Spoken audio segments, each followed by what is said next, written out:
Have you ever wondered why every living thing you've ever seen, from a tiny ant to a giant whale, is built from the same basic element? I'm talking about carbon. All life, as we know it, is based on carbon chemistry. But here's the strange part. Carbon isn't even the most common element on Earth. Our bodies are about 20% carbon, but carbon makes up less than 1% of our planet's crust, oceans, and atmosphere. So, why did life go through all the trouble of concentrating carbon in our bodies when other elements like oxygen and silicon are way more abundant? And what about nitrogen, which makes up a whopping 78% of our air? The answer is fascinating and comes down to three key factors: complexity, abundance, and stability. Let's start with complexity. To build something as intricate as a living organism, you need an element that can form complex molecular structures. Carbon is a master at this. Each carbon atom can form strong, stable bonds with up to 4 other atoms, including other carbon atoms. This unique ability allows it to create long chains and complex scaffolds, which are essential for the sophisticated chemical processes that life depends on. Think about DNA, the blueprint of life. It's a massive long chain molecule that carries an immense amount of information, all held together by a carbon backbone.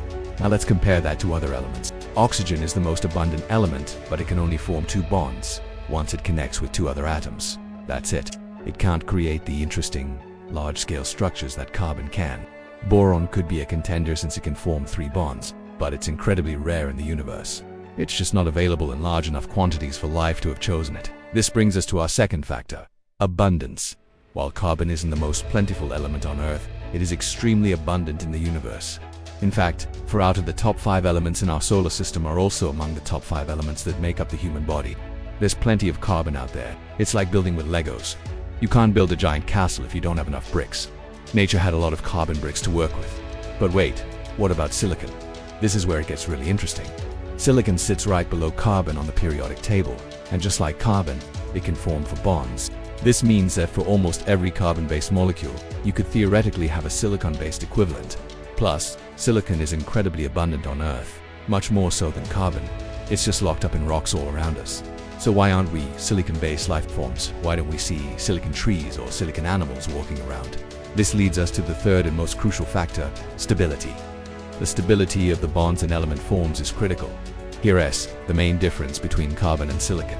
Carbon's bonding electrons are in its second shell, closer to the nucleus. Silicon's bonding electrons are in its third shell, farther away. This small difference has huge consequences. Because silicon's electrons are farther from its nucleus, they are more weakly held.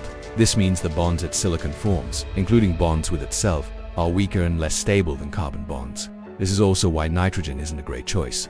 Although it's super abundant in our atmosphere, the bonds it forms with itself are only about half as strong as carbon-carbon bonds.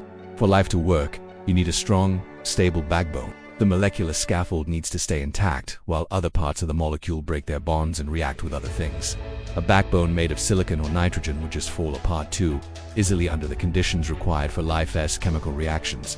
So, let's put it all together. If we look at the first few rows of the periodic table and start eliminating candidates, the choice becomes clear.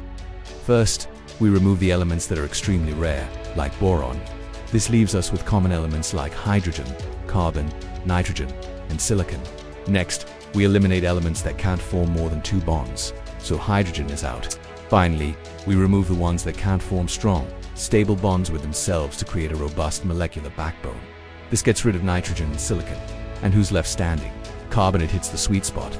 It has the perfect combination of universal abundance, the ability to form incredibly complex structures, and the strength to create stable bonds that can withstand the chemistry of life. It's not just a good choice, it's the best choice. But does this mean that all life everywhere must be carbon-based? Maybe not. Scientists and science fiction writers have long imagined other possibilities. Could there be silicon-based life on a planet with a different temperature and pressure? Could life exist in liquid methane instead of water? While we haven't found any evidence yet, the universe is a vast and mysterious place. The rules of chemistry that we know might just be one page in a much larger cosmic playbook. For now though, we can look around and appreciate the elegant solution that nature found here on Earth. Carbon is the versatile, reliable, and essential element that makes all of this possible. It's the reason you're here, the reason I'm here, the reason life itself exists. Thanks for watching. What do you think? Could other forms of life exist? Let me know your thoughts in the comments below. And if you enjoyed this journey into the chemistry of life, don't forget to like this video and subscribe for more deep dives into the wonders of our universe. See you next time.